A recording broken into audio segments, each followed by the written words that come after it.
What I want to do today is sort of begin to wrap up this class. I'm going to talk today about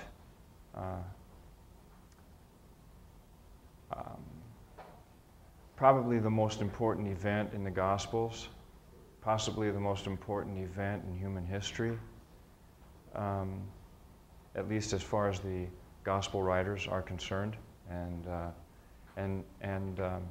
So I want to talk about the death of Jesus. I'm not going to really talk about the death as a crucifixion. I'm not going to talk about what was involved in crucifixion, maybe just to say simply that crucifixion was a political punishment. It was a form of capital punishment that did not just begin during the Roman period. It probably goes all the way back to the Babylonians, centuries before the New Testament period, but it was used widely in the ancient world by the Persians, by the Babylonians, by the Romans. It was very commonly used. And the reason for it is because it was particularly effective. The death by crucifixion, as many of us have seen illustrated in the movie The Passion, was a particularly brutal death. And Cicero, for example, in his book Pro Rabiro, says that crucifixion should not even be talked about by civilized people, by Roman citizens. It shouldn't be even discussed. In fact, it's interesting, of all the writers in antiquity, it's very clear that there was a lot of fear of the government because of this. And that's one of the reasons that nobody really talks about crucifixion. They were all pretty much afraid of it. It was done in public. It isn't done like we do capital punishments, like behind closed doors, and very rarely do we even let a camera in, and it's never publicized, and there's no audience. In the Roman world, one of the primary reasons for crucifixion was to make a public statement and to be a deterrent against people rising up against the government. So in the interests of Pax Romana, the peace of Rome, mass crucifixions weren't at all uncommon. And if you read through Josephus, a Jewish historian from the late 1st century, you find out that not just the Romans, but the Persians, the Greeks, even the Jews performed mass crucifixions. Sometimes the crosses would be lining the roads where people normally travel, and the people convicted of these crimes would be hung up to die and dry in front of everyone. So part of the reason for doing it was as a deterrent.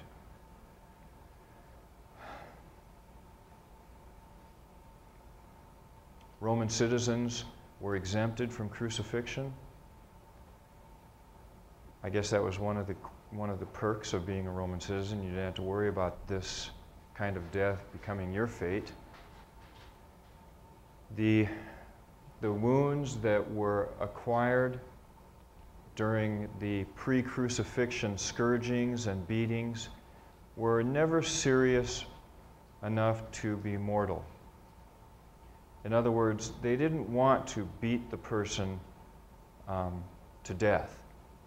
They just wanted to weaken them, and usually the injuries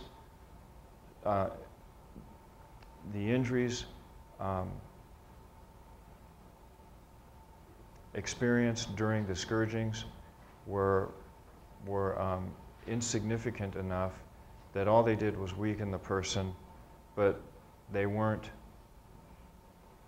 small things. I mean, it was a serious scourging.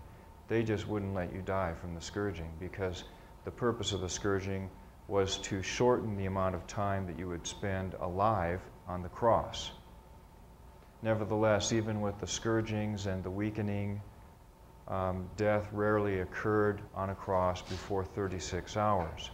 So a person hung up on the cross would be there for plenty of time for a lot of people to see. Death usually occurred because of asphyxiation.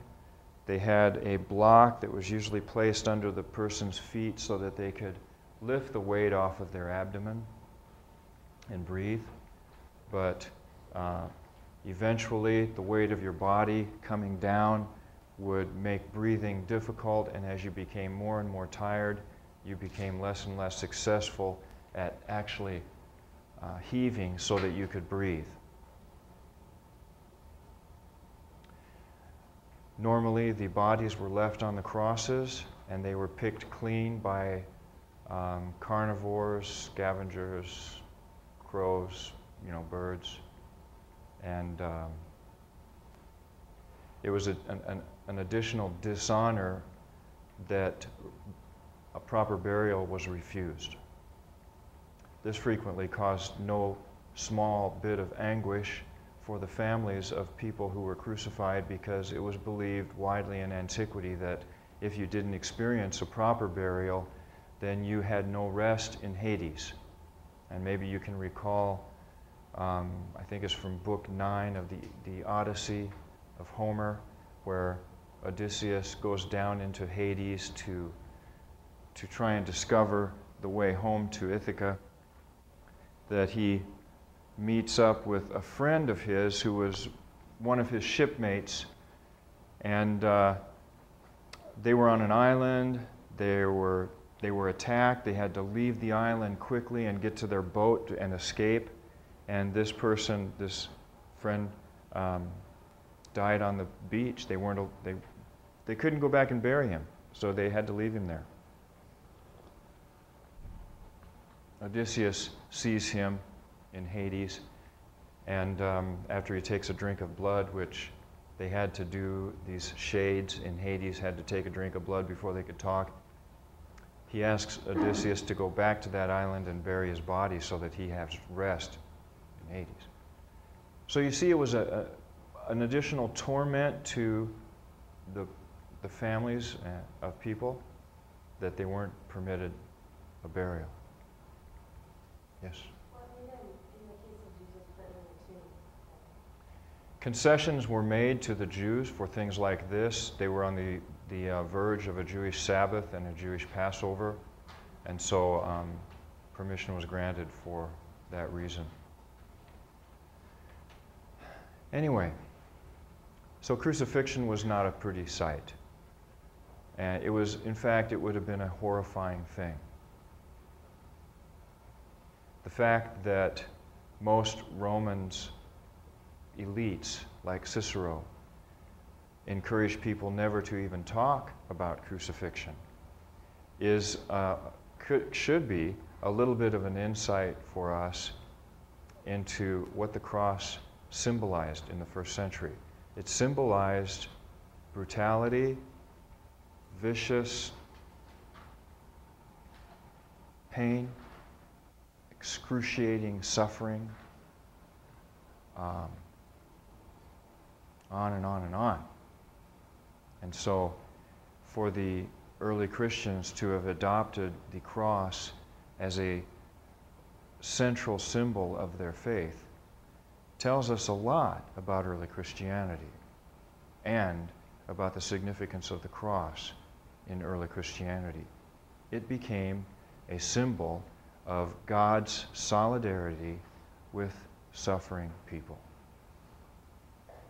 because he experienced it himself ad extremum. That's what it represented. That's why it was a beloved symbol, because it represented to people who meant nothing to nobody. It meant to them that God cared for them. Christianity elevated people who were told by everyone that they were without value. It elevated them to a place of value. Do you see this? You understand what I'm saying?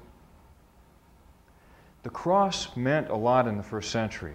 We wear it on earrings, necklaces, we put it on the walls, and we don't see crucifixions anymore, so the real significance of what it was has escaped us. And it would have been shocking to the average Roman to have seen the Christians use this cross as a symbol of their faith. Almost illogical that they could build a religion around such a grotesque symbol as a crucifix, a cross.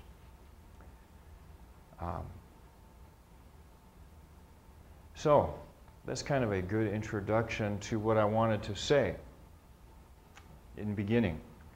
And that is that, most of us don't, I think, when we read through the Gospels, I don't think we really hear what's happening. Because if you read the Gospel accounts carefully, what you begin to notice is that they didn't expect Jesus to get killed that day, or even that week. They didn't expect this, did they?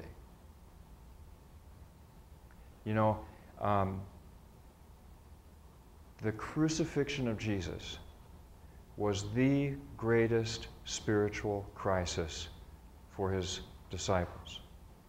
The greatest. He was their leader. They were looking to him. They were following him. All of a sudden, he's dead. They didn't expect this to happen. Believe me, they did not expect this to happen. They didn't go to Jerusalem thinking, well, now you're going to get killed, Jesus, and we'll just carry on without you, blah, blah, blah. If you read these accounts, that isn't at all what they expected. So if, in a sense, there's a bit of a disconnect between Jesus and his disciples at this point. That's part of what caused the crisis. And really, that's what causes crisis in our lives, isn't it? We anticipate something for our lives. God all of a sudden drops something completely different on us. All of a sudden there's a major disconnect between us and God, and we go into a crisis. We freak out, and it takes a while for us to readjust to the new situation and make sense out of it. This is what happened in Jerusalem. Take a look at these. I just have a few examples of this, okay? Expectations in Jerusalem. First of all, the triumphal entry. Do you know how they received Jesus when he came into the city? Jesus allowed this to happen. They received him as a king, welcoming him into the city as the king of Israel. Riding on a donkey. It wasn't, the purpose of this triumphal entry wasn't, humble, meek on a donkey thing. It wasn't it at all. It was a traditional statement that the king is welcomed back into his city on a donkey, walking on palm fronds. This was a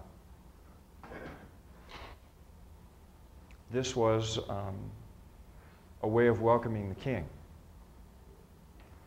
So in verses 38 to 40 of Luke 19, we get the people's perspective on what's about to happen, or what they hope is about to happen. As he was approaching, the whole multitude of the disciples began to praise God joyfully with a loud voice for all the miracles which they had seen, saying, "Blessed is the King who comes in the name of the Lord, peace in heaven and glory in the highest." And some of the Pharisees and the multitude said to him, "Teacher, rebuke your disciples." And he said, "I tell you, if these become silent, the stones will shout." There's something right about what they're doing here. But look at what this newly welcomed king does as soon as he gets inside the city gates. It's the very next passage, verses 41 to 44. So here we have the people's take on this, and here's Jesus. Can you tell me if this sounds like a king, talking about his city and his kingdom. Okay?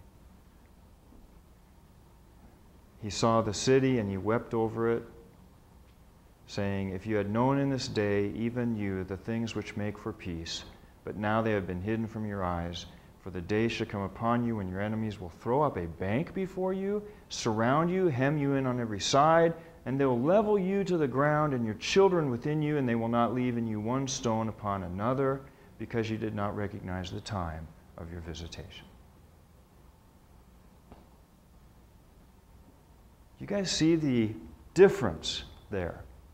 Jesus is welcomed by these, you'd think he would take a minute to enjoy the moment, talk about the glory of Israel, blah, blah, blah. Instead, he steps inside the city and he says, "This is all going to be destroyed by your enemies and you're all going to die." Well, thank you very much, King Jesus. Something is going to happen here. I don't think it's what they expect. Look at Judas, chapter 22, verses 3 through 6. Judas was one of the 12, one of the disciples. In chapter 22, verses 3 through 6, it says, "And Satan entered into Judas, who is called Iscariot, belonging to the number of the 12. And he went away and discussed with the chief priests and the officers how he might betray him to them, and they were delighted and agreed to give him money. And he consented and began seeking a good opportunity to betray him to them, apart from the multitude." I've thought a lot about what was in this for Judas, and I've heard a lot of reflections on this. Some of them I think are a little shallow. I know Judas takes some hard hits from Christians after this, after this event. But let me speculate for a minute and just propose an idea, and you can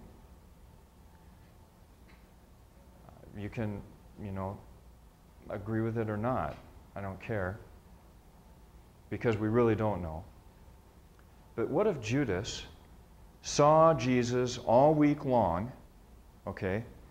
Now, between the triumphal entry and this entering into Judas by Satan, we have had a week of Jesus going to the temple, teaching, etc., etc. Everybody's anticipating something.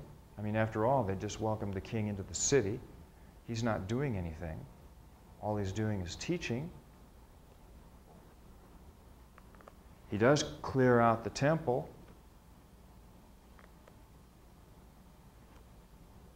What if Judas thought, if I act as sort of a catalyst here to get something happening, to get something going, maybe it will force Jesus into action. Maybe that's why he did it. It's funny, if he did it for the money, then it doesn't really explain his suicide, because the money wasn't enough. The money wasn't enough. Because it wasn't the money, was it? I mean, we pictured Judas as being greedy and, sly and stuff. But what if it wasn't really the money? What if he just wanted to get it going?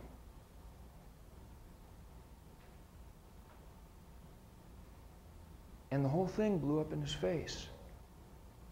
Instead of getting it going, Jesus surrendered himself and got killed. That's not what I wanted.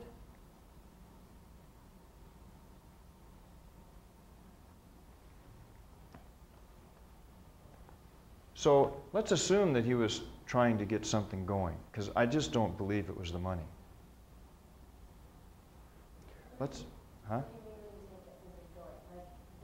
The kingdom. The kingdom as a national rebellion against Rome. That's what everybody wanted.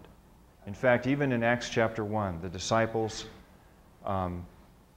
asked Jesus in one of the resurrection appearances, is it at this time that you're restoring the kingdom to Israel? They still want the kingdom in Israel. And are you saying he could have thought that would happen because Jesus would have surrendered, he would have overcome?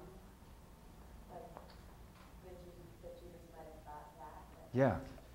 Yeah. I think maybe, possibly, maybe Judas thought that he could get it started.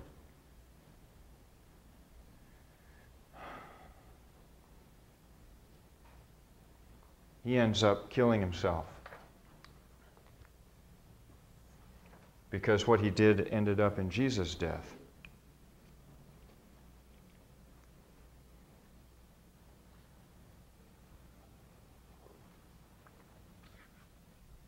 Look at the disciples. Peter in chapter 22, verses 31 to 34. Listen to this. Simon, Simon, behold, Satan has demanded permission to sift you like wheat. So Satan had his eye on Peter as well as Judas. But I've prayed for you, that your faith may not fail, and you, when once you have turned again, I want you to strengthen your brothers. So Jesus is trying to give Peter, a little bit of a heads up on the role he's supposed to play in all of this. And Peter said to him, Lord, with you I am ready to go both to prison and to death. And he said, I tell you, Peter, the cock will not crow today until you have denied 3 times that you know me. So Peter is, full of bravado, but apparently he's going to cower in the face of what's coming himself.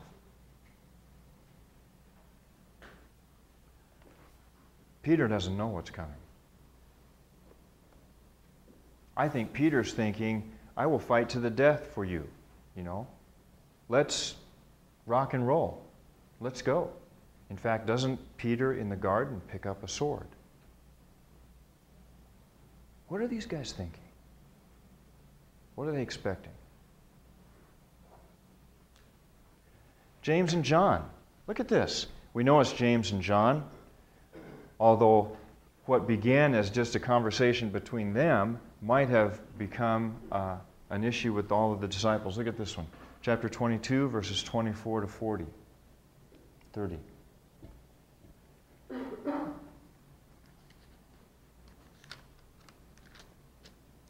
There arose a dispute among them as to which one of them was to be regarded the greatest in the kingdom.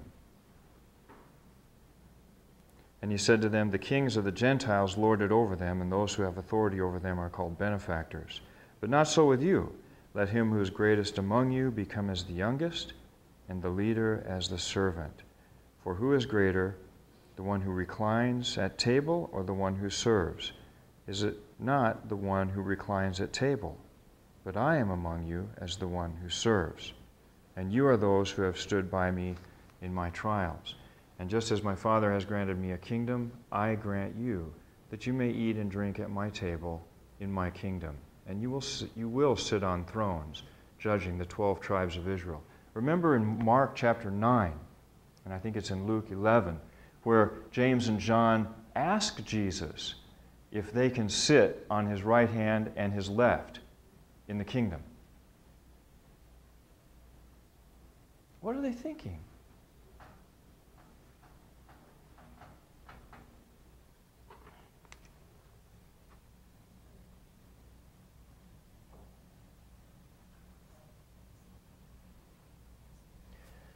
In the garden, Peter, when the Roman soldiers come in, he picks up a sword. And we know it's Peter from the Gospel of John, tells us that it was Peter who cut the ear off of the soldier. Luke doesn't tell us who it was, just that one of the disciples picked up a sword and started to fight. And Jesus said, put the sword down, and he put the ear back. Okay? Why did they do that? You see, all of their reactions to everything that's going on is on the assumption that Jesus isn't going to die. What's beginning here is the military takeover, the experience of the kingdom for Israel.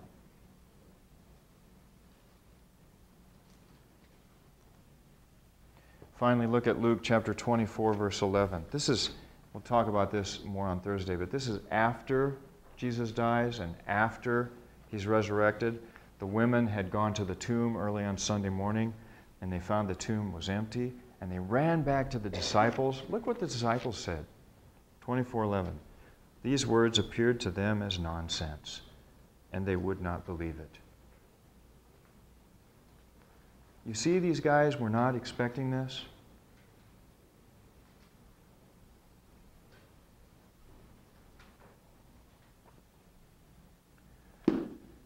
The death of Jesus brought total chaos to the movement, caught them totally by surprise, filled them all with fear, so that Peter was afraid to admit who he was, lest he die. Yes? So did Judas know, like at the Last Supper, that it was when Jesus said, "I thought you would betray me"? Like, because I know, Peter obviously had no idea that would actually come about, and he would actually deny Jesus 3 times. But obviously Judas had conspired with those people before the Last Supper, so like did he know that Jesus was talking like I mean, I guess he had to, but I just never realized that, that all of that took place before the Last Supper. You know what? I'm not sure. I don't know what motivated Judas. I don't know what's going on in his head. I don't know his attitude or his intentions. But what does seem to make sense to me is that what Judas did was a lot like what they were doing, only there was something different that set him apart from them, because he's called the son of perdition. So what is the difference between what Judas did and what they did? Can you guys tell me? The other disciples. What's the difference between?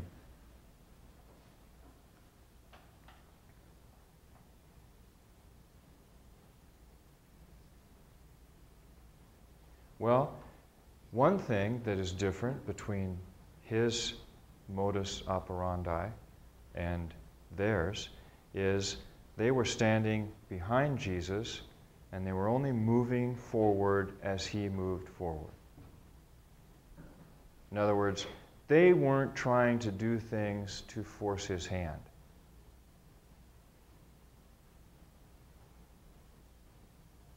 That seems to be what Judas did. That was not a good thing. Maybe that would be a good thing for us to think about in terms of our own life. That if you want to do God's will, don't try to force his hand. Okay? Because you're his servant. You follow him. You're not the leader. It took a little bit of arrogance for Judas to do what he did. A little bit of audacity. If I'm right in thinking that he did this to try and jumpstart the kingdom, the rebellion. Jesus did end up dying as a political revolutionary.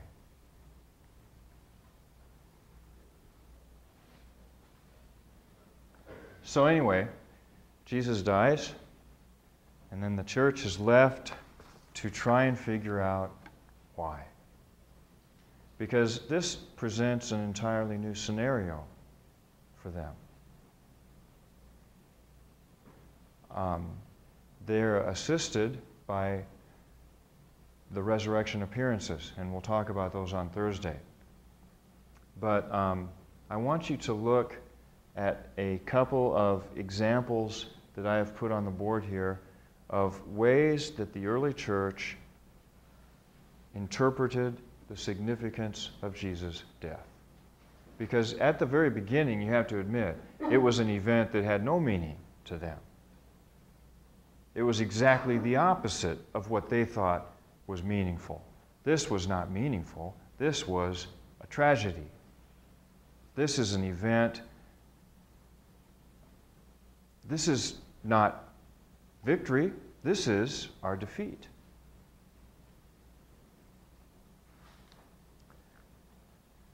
It didn't stay that way for very long, but it was only because of two things. One, I think the resurrection and the resurrection appearances, and number two, the Apostle Paul. Paul came along, and we are indebted to Paul for giving us the most traditional and well-known, at least to us, interpretation of Jesus' death. It's something that we're all familiar with, and I hope by the time I get done with this, you'll realize that when you think of the meaning of Jesus' death, you always or usually see his death through Paul's eyes. Paul has been called the theologian of the cross. He was. Do you know what Paul struggled with? He struggled with how the Messiah could be killed. Because according to definition, anybody who hung upon a cross was cursed by God, not blessed. And yet, the Messiah is the Blessed One. So how do you get the Blessed One on a cross? Initially, Paul thought, this is the most ridiculous statement I have ever heard. And he was so certain that these Christians were borderline lunatics that he was on a mission to purge them from Israel. The Messiah will not die. He's the Blessed One. And cursed is everyone who hangs on a tree. That's in Deuteronomy. Cursed, blessed, can't be one and the same. Paul says this in Galatians. Read the book of Galatians. He says, this is what I thought. Then he met Jesus, and Jesus said, Saul, why are you persecuting me? And it's like, oh no. Now what's up? Now what's up? I've got to rethink everything. And he did. Paul, he stopped himself and he thought through the whole thing all over again. He was a great thinker. These are the 5 words that we get in most of you are familiar with these words. These are the 5 words in Christian theology that refer to the value of the death of Jesus. Redemption, atonement, propitiation, substitution, reconciliation. These are all found developed in Paul's explanation of the death of Jesus. The book of Romans, Galatians, 1 Corinthians. Okay? This is Jesus' death 101, according to Paul. Redemption is the only one of these terms that doesn't derive from the Old Testament sacrificial system.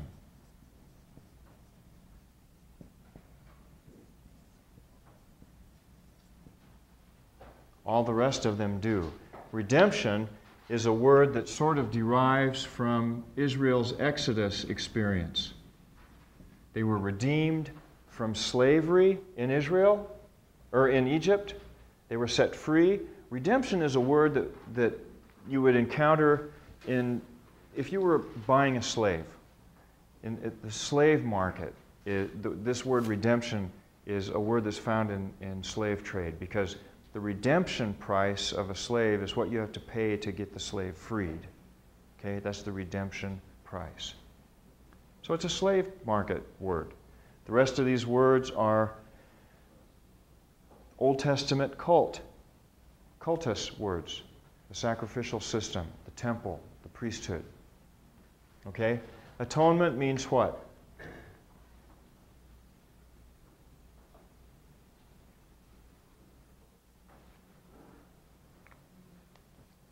You guys familiar with these? Here's another way we can illustrate this. This is a nice way of seeing this. Here is the cross of Jesus. Here are the implications of this death for man, for sin, and for God. And these words all fit on this circle right here, this wheel, or whatever that is. Atonement is one of the effects of the death on sin. It makes atonement for sin. Atonement means payment, judgment. It is the judgment payment for sin. Propitiation. Do you guys know what propitiation means?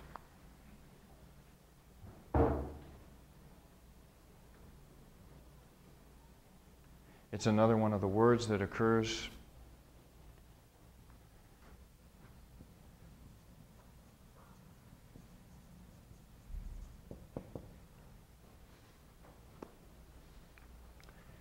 propitiation means satisfaction.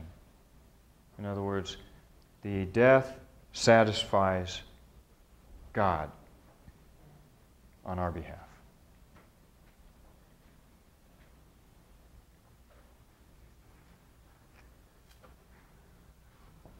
Substitution.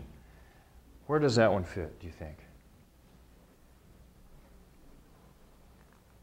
On the wheel.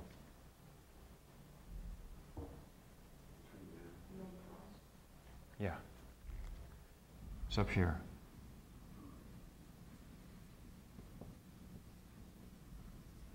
Substitution. The man who hung on this cross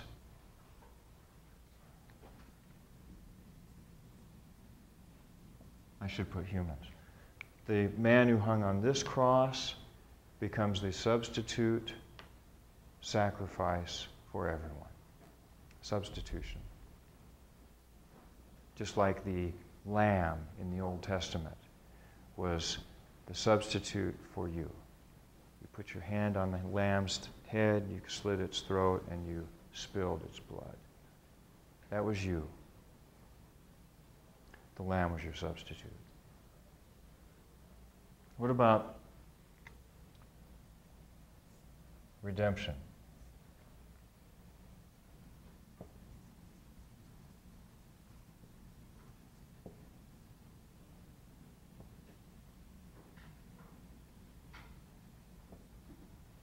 Redemption is the man-word or the human-word effect of the cross in that it provides the payment to free us from slavery. It's the freedom price. The last one, reconciliation. What's that one?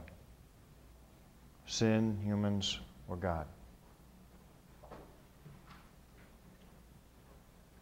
You guys know what reconciliation means. What does it mean? Pardon me? Man is reconciled to God. So either man or God? Okay, I'll put it down here.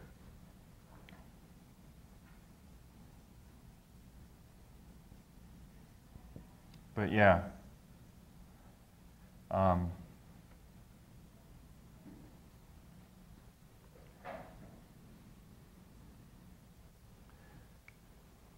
Through the cross, human beings are reconciled to God. This is the package. This is Paul's package. This is his explanation of the significance of Jesus' death. Here's a few passages for you to write down and look up later.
But in all honesty, you can't read very far in Paul and not encounter these concepts as he talks about Jesus' death.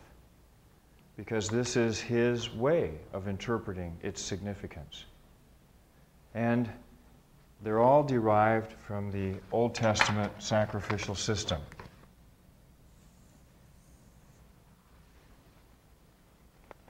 Except for this one, redemption.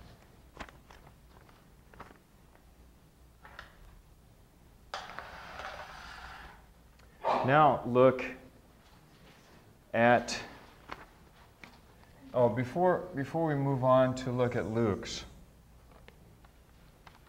let me just say that not all Christians interpreted Jesus' death this way. In other words, in answering the question, why is Jesus' death meaningful?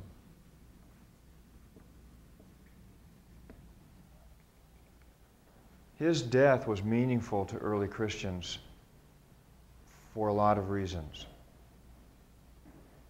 And if you read early Christian literature like the Church Fathers or even the book of Revelation, or we'll see in a minute, the Gospel of Luke, you'll see that Jesus' death can be valued and in ways that have nothing to do with this. In fact, one of the criticisms that has often been made of Luke Acts is that if Luke was such a close companion of Paul, why don't we find evidence or traces of Paul's theology of the cross? And if you read, looking for it, you'll see that it isn't there. But all throughout this course, I have been showing you how Luke interprets the significance of Jesus' death. So let me just, nothing here is going to be new for you, unless this is the first time you've come to class. Anybody here for the first time? We're almost done. Luke's interpretation of the cross.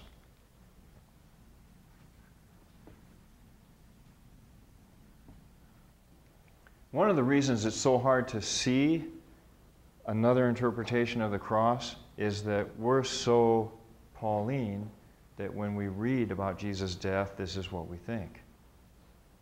Right? So it's almost hard not to think. It's almost hard to see something else just because we are so inclined to see only one thing. But mind you, there's nothing wrong with what Luke has done here. In fact, I think you'll agree with me that what Luke has done is something very powerful. Very powerful. He has shown a lot of theological skill himself in taking this event that was so confusing to everyone and turning it into the significant event of all time. First, in chapter 9, verse 31, on the Mount of Transfiguration, Luke has Jesus talking with Moses and Elijah on the mountain. And remember when we were talking about this? They were talking about the exodus that he was about to accomplish in Jerusalem. Okay? Jesus is a long ways from Jerusalem. In fact, he hasn't even started yet for Jerusalem. But here they are talking about the exodus that he's about to accomplish. Why don't you guys open up your Bibles to Luke 9:31 and tell me how your version translates that sentence. They were talking about the exodus he was about to accomplish in Jerusalem. I want to know how it's translated. So, do we have any King James here? No King James? Yeah? What does yours say? Luke 9:31. Who appeared in glory and spake of his decease, which he should accomplish at Jerusalem. He spake of his decease. Okay, his decease.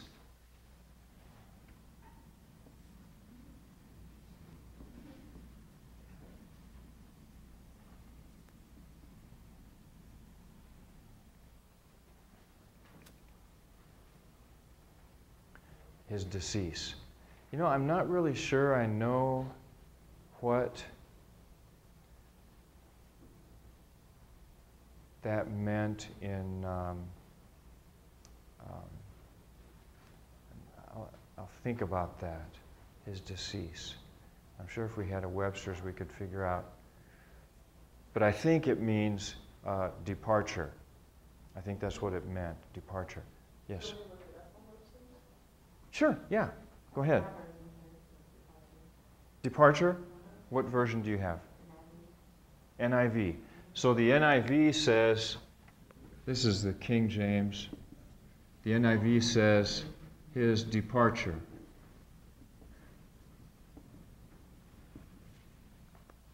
Okay. Which one? Is that the New Revised Standard Version? So the NRSV says his departure.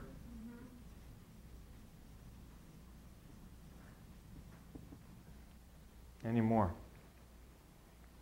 Anybody have like the Living Bible or New Living Bible or one of the paraphrases? No? What do you have? The New American Bible. Okay.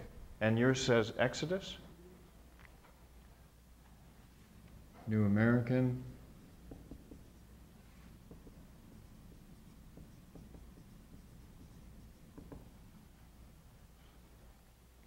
Do we have any more?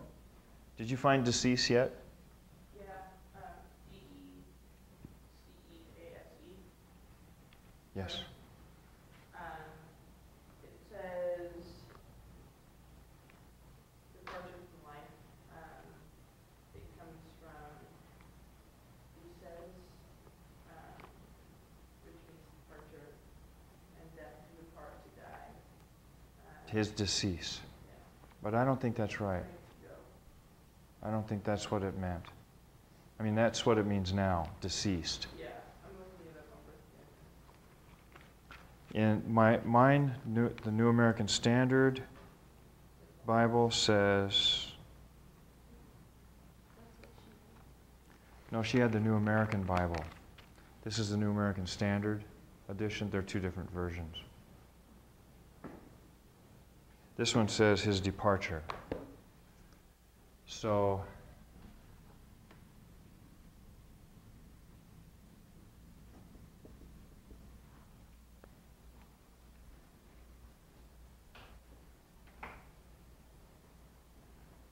anyway, the word in Greek is Exodus.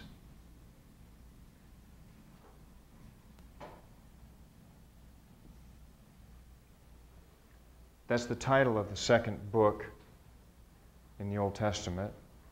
And that's the way that the title of the second book in the Old Testament is spelled in Greek. That's the Greek word for the second book, Exodus. And it refers to Israel's liberation from slavery. So what Luke is saying in Luke 9:31 is a very theological statement. He's referring to whatever Jesus is going to do in Jerusalem as a new liberation of slaves, a new Exodus. There's even, anyway, I'll go on.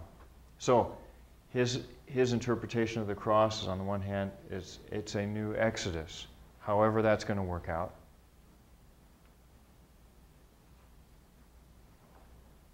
Now, an exodus is benefiting a large group of people, or at least some. But Jesus' death is more than just his demise. It's more than just the end of his life. It's the beginning for someone else. It's called an exodus. The Exodus event is very spiritualized. The slaves are the human race. What are we slaves to? We're slaves to sin, something that we're unable to free ourselves from. Evil. We're slaves to evil. Jesus is a new liberator. He's a new Moses, new Exodus. Second, we have these group of verses, Luke chapter 4, verses 1 through 13, which is, remember the temptation narrative where Jesus first encounters the devil, and the devil tries to get him to jump off the temple and die, remember, back then? And Luke, remember, constructed this temptation narrative in a way, a very clever way, to invite you to compare Jesus to Adam. Or remember this? So Adam is sort of brought into the temptation story, and Jesus is compared to him. Jesus, the new Adam, who is tempted but doesn't sin, tempted but doesn't fail. And his conflict with this devil is a conflict over mortality, maybe even more than that. In Luke chapter 11, verse 21 and 22, Jesus says, you know that my exorcisms are symbolic for you. I'm not doing this by my own power, and I'm not doing it by the power of Beelzebul. I'm doing it by the power of God. And that means that we're experiencing a cosmic invasion here because the kingdom of God has broken into your existence, and life will never be the same. So the kingdom of God has invaded the kingdom of darkness in the person of Jesus. That's what the exorcisms are. They're sort of little battles that the kingdom of God and the kingdom of darkness are having. Jesus is winning. Finally, in chapter 22, verse 53 and 23, 39 to 43, in 22:53,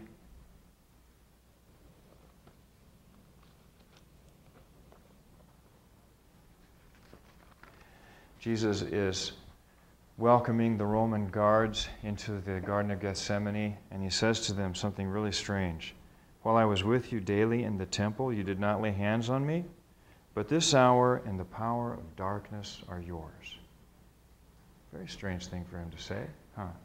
He's interpreting all of this as some sort of cosmic struggle.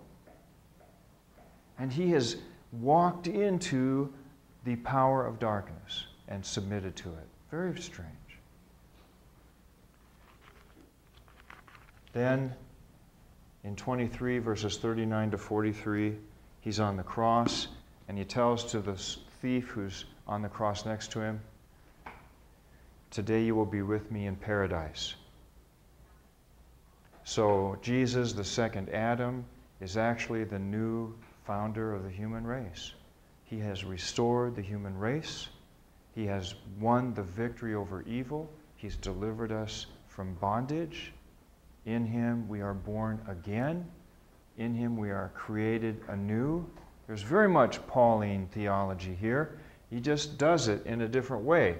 He uses protology, the story of Adam, and eschatology, and he brings all of time to a conclusion in his death. this way of interpreting Jesus' death is very Gentile friendly because, after all, how many of you have recently sacrificed a lamb in the temple?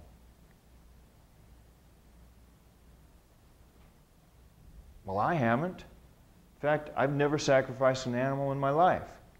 But one thing I do know is I have some experience with evil, and I know there's a conflict.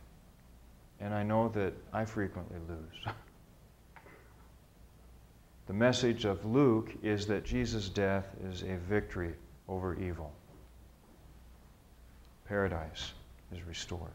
That's Luke's interpretation of Jesus' death. And there's not a bit of sacrificial imagery in it. It's very refreshing, very powerful. I hope you agree.